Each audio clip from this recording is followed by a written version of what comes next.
বিকেলের নরম রোদ পড়েছে পার্কের সবুজ ঘাসে। হালকা বাতাসে দুলছে গাছের ডালপালা। পাখিরা চিরিক চিরিক করে ডাকছে। একটা বেঞ্চে বসে আছে রাফি আর মাহি।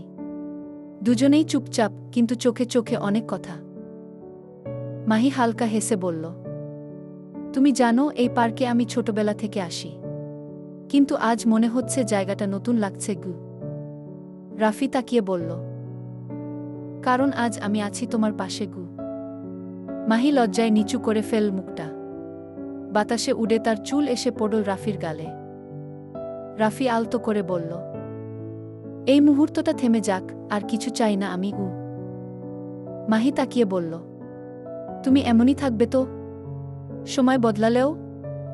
রাফি মৃদু হেসে বলল, আমি না থাকলেও এই বাতাস থাকবে, এই গাছ, এই পার্ক, আর আমাদের গল্পও।